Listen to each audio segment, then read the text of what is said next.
Hello friends, welcome to my channel Encyclo Maths. आज हम एक न्यू इस सीरीज को कंटिन्यू करेंगे जो कि करंट अफेयर्स की रहने वाली है। इस सीरीज में हम लोग डेली के इम्पोर्टेंट करंट अफेयर्स को करेंगे। तो आज है मार्च 29 2024। तो आज हम इस तारीख के current affairs important current affairs को करेंगे जो कि सभी गवर्नमेंट एग्जाम्स के लिए इम्पोर्टेंट होगी, जैसे कि एसएससी के सारे exam, MTS, CHSL, CGL, CPO, CAPF और पोस्ट सिलेक्शन और रेलवे के सारे exam, NTPC, group D, technician और कई स्टेट लेवल एग्जाम्स के लिए प्रिपेरेबल होगी। तो चलिए आज की लेक्चर को कंटिन्यू करते हैं और आज का फर्स्ट क्वेश्चन को देखते हैं। जैसे कि आज फर्स्ट क्वेश्चन है, which country will be hosting women's Asia cup 2024। तो इसका आंसर होगा श्रीलंका। इसको मैं हाईलाइट कर देता हूँ। ये देखिए, which country will be hosting women's Asia cup 2024। तो Sri Lanka will be hosting women's Asia cup 2024। तो ये तो इसका आंसर हो गया। चलिए अब जानते हैं श्रीलंका के बारे में, श्रीलंका के कुछ फैक्ट्स के बारे में जो हमारे लिए, हमारे एग्जाम्स के लिए इम्पोर्टेंट हो सकती है। जैसे कि कैपिटल ऑफ श्रीलंका हो गया कोलंबो है। हाउएवर श्री जयवर्धने कोटे is the official administrative capital of the country. और श्रीलंका की जो एडमिनिस्ट्रेटिव कैपिटल है श्री जयवर्धने पूरा कोटे होगा। बाकी श्रीलंका की जो करेंसी है उसको बोलते हैं श्रीलंकन रुपी, उसको एब्रीवेट करके एलकेआर भी बोलते हैं। अब हम जानेंगे श्रीलंका किस इंटरनेशनल ऑर्गेनाइजेशन का पार्ट है। तो श्रीलंका पार्ट है सार्क का, वर्ल्ड बैंक का, आईएमएफ का, इंटरनेशनल मॉनेटरी फंड का, एशियन डेवलपमेंट बैंक का, संघाई कॉर्पोरेशन इन्हीं का एज ए डायलॉग पार्टनर। तो ये आज का मेरा पहला क्वेश्चन रहा। चलिए अब नेक्स्ट क्वेश्चन में चलते हैं। और ये रहा मैप श्रीलंका और इंडिया का। और ये पाक स्ट्रेट, जो जो कि आप देख सकते हैं यहाँ पे पाक स्ट्रेट, ये gulf of Mannar between India and Sri Lanka. ये श्रीलंका के मैप हो गया, ये इंडिया का। चलिए आगे बढ़ते हैं। तो आज का हमारा दूसरा क्वेश्चन है, who will be awarded the 2020 Abel prize. जैसा कि आपको पता है कि एबल प्राइज को हम लोग कहते हैं नोबेल प्राइज ऑफ मैथमेटिक्स। तो जानेंगे कि 2024 के एबल प्राइज को किसको दिया गया। तो ये उनका नाम है Michael टेलग्रैंड, awarded the 2024 Nobel Prize for his groundbreaking contribution to the probability theory and functional analysis। तो जैसा कि आप लोग पढ़े ही होंगे, 10th में तो पढ़े ही होंगे प्रोबेबिलिटी। तो उन्हीं से रिलेटेड है कि इनके कंट्रीब्यूशन है, इनका जो कंट्रीब्यूशन है प्रोबेबिलिटी थ्योरी फंक्शन एनालिसिस में, इन्हीं के चलते इनको 2024 का एबल प्राइज दिया गया है। इनका नाम है माइकल टेलीग्राम। तो अब जानते हैं कि एबल प्राइज कब से स्टार्ट हुआ। तो it was established on in 2001 and named after Norwegian mathematician Niels Henrik Abel। इनका नाम किन इस प्राइज का नाम जो है एक नॉर्वेजियन मैथमेटिशियन है जिनका नाम है नील्स हेनरिक एबल, उन पे रखा गया है। और बाकी it is also is Nobel prize of mathematics, जो आपको मैंने बता दिया। तो चलते हैं आगे की पॉइंट्स पे। The prize recognizes outstanding contribution to the field of mathematics। ये मैथमेटिक्स के फील्ड में दिया जाता है। और एक बहुत ही इम्पोर्टेंट पॉइंट है जो कि याद रखने के लिए है, कहीं भी किसी भी एग्जाम में पूछी जा सकती है, जो कि एकमात्र भारतीय जिनको एक ये एबल प्राइज मिला है, जो कि एस आर श्रीनिवासा वर्धन। उनका नाम है S R Srinivasa Vardhan, an Indian and American mathematician known for his work in probability theory. इनको भी probability theory के contribution के लिए ही दिया गया था ये एबल प्राइज, जो कि 2007 में दिया गया है. Particularly his work on large deviation theory received the Abel Prize. Okay, only Indian to win Abel Prize. तो इनका नाम हो गया S.R. Srinivasa Vardhan. Only Indian to win Abel Prize, that is S.R. Srinivasa Vardhan. तो ये हमारा हो गया आज का दूसरा क्वेश्चन. चलिए तीसरे क्वेश्चन पे चलते हैं. ये रहे हमारे एबल प्राइज विनर. चलिए आगे. आज का तीसरा क्वेश्चन ये है, who has became the new brand ambassador of everyday company. Eveready company तो आप लोग जानते ही होंगे, आप लोग यूज भी करते होंगे उसका सेल, जब उसको रिमोट में यूज करते हैं, घड़ी में यूज करते हैं, और कहीं मतलब अलग अलग चीज़ें भी बनाती है. क्योंकि हम लोग तो मेनली दो ही चीज़ में यूज करते हैं, बैटरी या सेल जिसको बोलते हैं रिमोट में. तो इसका जो ब्रांड एम्बेसडर है नीरज चोपड़ा को बनाया गया है, जो ये जेवलिन थ्रोवर है. Neeraj Chopra name as the new brand ambassador of Eveready cell company. तो चलते हैं आगे. ये इम्पोर्टेंट है याद रखने के लिए, लेकिन चलिए अब इसमें ये इम्पोर्टेंट नहीं है कि इसको ब्रांड नीरज चोपड़ा जी को ब्रांड एम्बेसडर बनाया है एवर रेडी कंपनी का, बट इम्पोर्टेंट है इसमें कौन, तो ये है नीरज चोपड़ा. इसमें नीरज चोपड़ा जी बहुत ही इम्पोर्टेंट है. चलिए क्यों इम्पोर्टेंट है, चलिए आगे देखते हैं. चलिए जानते हैं हम लोग नीरज चोपड़ा जी के कुछ नीरज चोपड़ा जी के बारे में. नीरज चोपड़ा का जन्म 1997 में खांडरा विलेज पानीपत डिस्ट्रिक्ट हरियाणा में हुआ था, जैसे कि मैंने यहाँ पर लिखा है, पॉइंट आउट किया हुआ है. और बाकी है कि उन्होंने, जैसे कि हम सबको पता है, हम हमें इस बात का प्राउड भी होना चाहिए, फील होना चाहिए कि नीरज चोपड़ा जी ने ही 2021 में हुए समर ओलंपिक्स, जो कि टोक्यो जापान में हुआ था, उसमें उन्होंने हमें गोल्ड मेडल ला के दिया. It is very proud moment for us.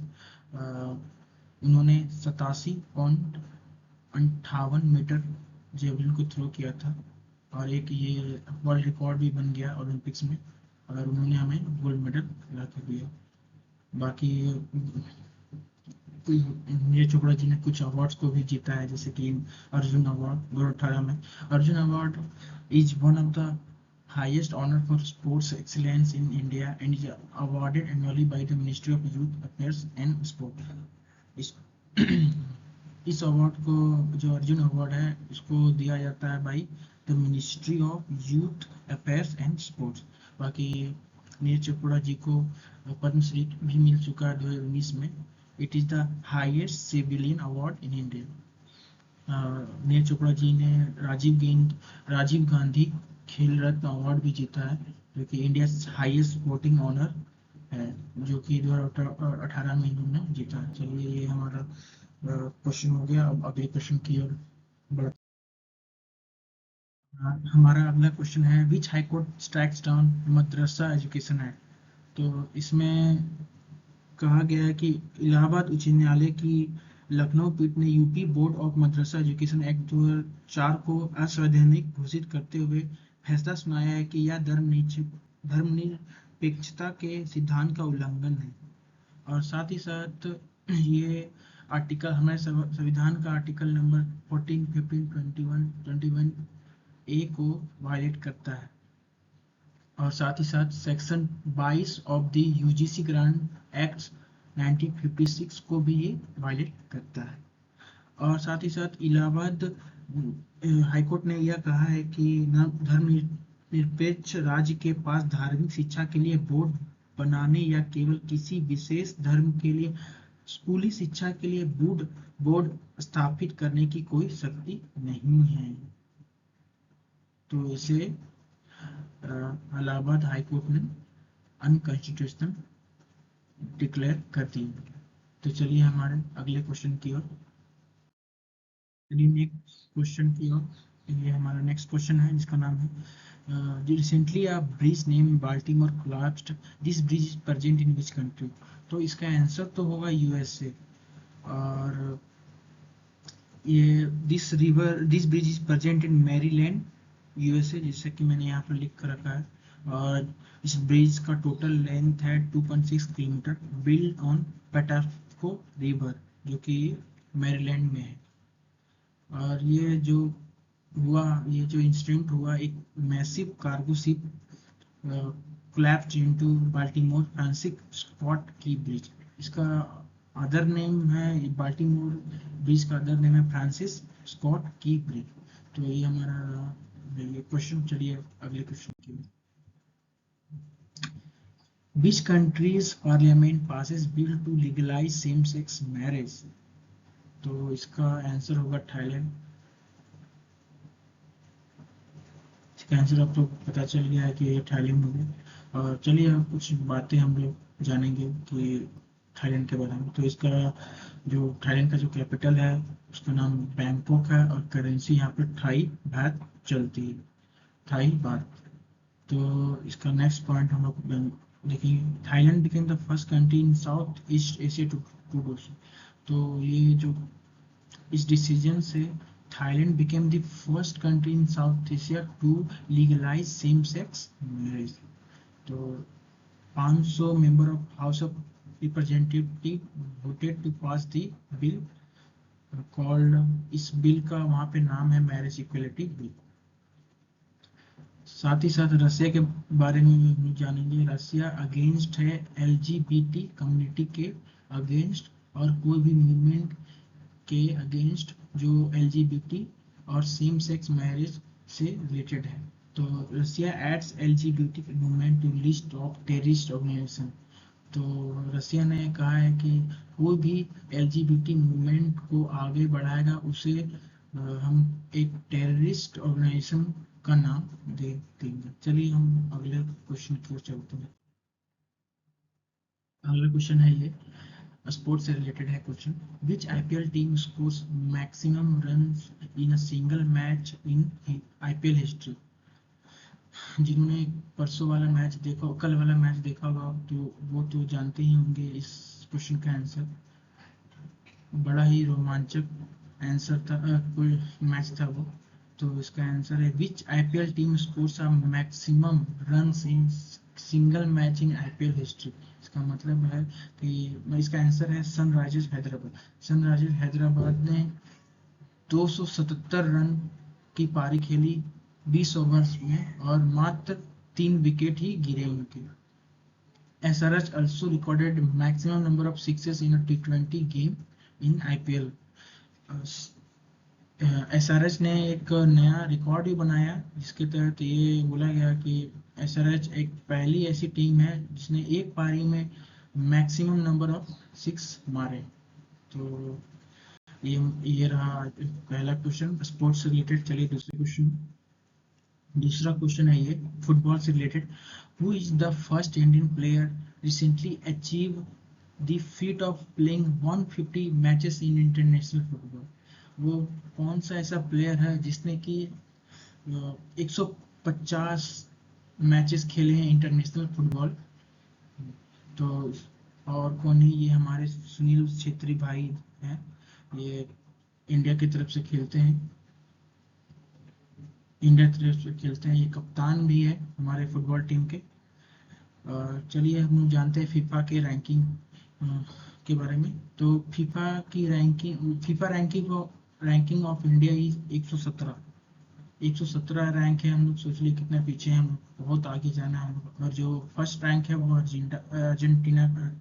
Argentina का है, जिसने 2022 में हुए फीफा वर्ल्ड कप को जीता था, जो कि कतर में हुआ था।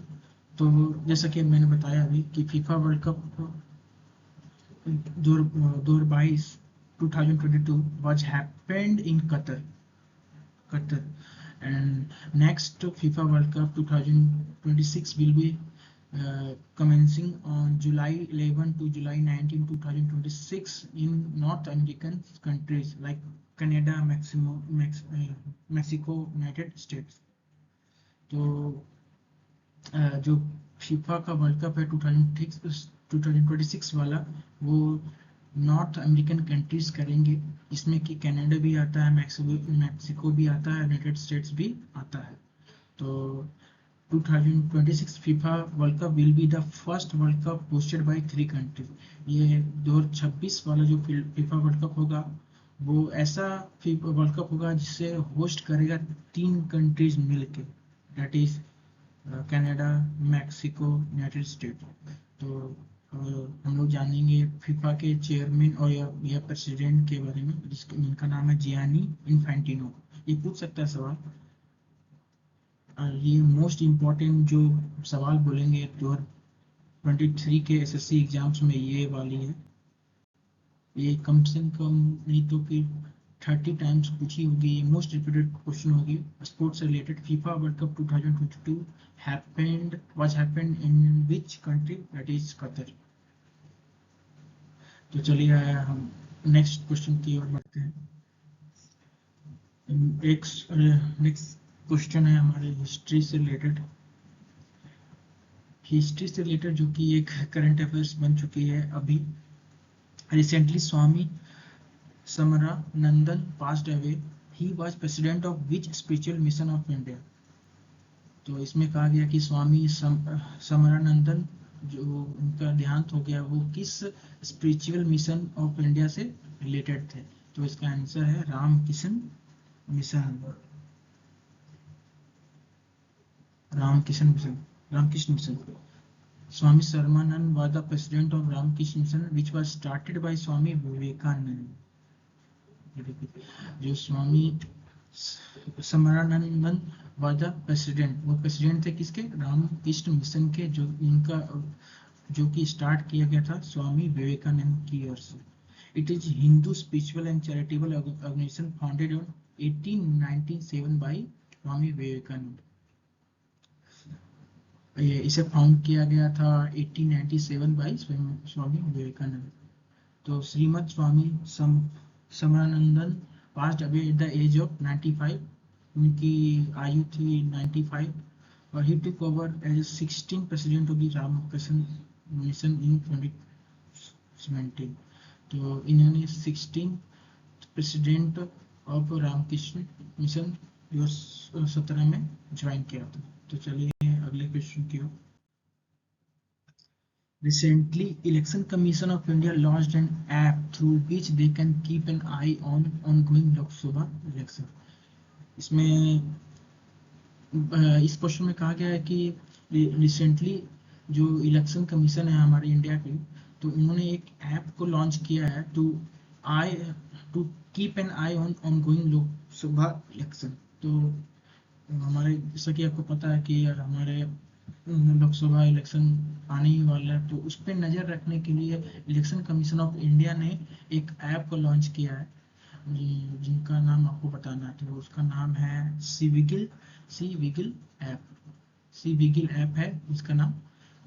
तो इसके बारे में जानते हैं। C vigil app is a single app for reporting and resolving violation of model code of conduct. तो सी विगिल ऐप है जो कि रिपोर्ट करने के लिए, रिजॉल्व करने के लिए या रिकॉर्ड करने के लिए जो हमारे इलेक्शन कमीशन के राइट्स को, जैसे इलेक्शन में होने वाले धांधली को, करप्शन को रिकॉर्ड कर सकते हैं इसमें। और आप इस ऐप के थ्रू कंप्लेन कर सकते हैं। देखिए यहाँ पे लिखा हुआ है online complaints regarding violation of model code of conduct can be made by capturing video detail. आप इसके मतलब इस ऐप के जरिए आप इसके मतलब वायलेशन को के वीडियो करके इस पर अपलोड करिए और ये आपकी कंप्लेंट को रिपोर्ट करेगा।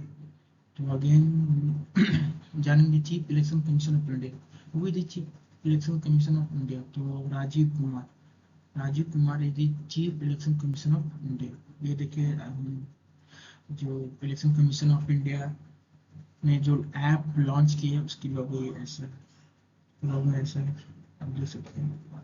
चलिए नेक्स्ट क्वेश्चन चलिए ठीक है। Thank you for watching this session. मुझे बिलीव है कि आप लोगों को कुछ समझ आया होगा। और थोड़ी प्रॉब्लम है मुझे मेरी वॉइस में, तो आप उसको थोड़ा सा इग्नोर करेंगे। थोड़ा सा क्या पूरा ही प्रॉब्लम, लेकिन आप उसको इग्नोर करेंगे। और आगे देखने के लिए इस चैनल को सब्सक्राइब करें, लाइक करें और हमें सपोर्ट करें। We need it. तो थैंक यू। तो मिलते हैं कल हमारे 30 मार्च 2024 के करंट अफेयर्स के लिए। Thank you.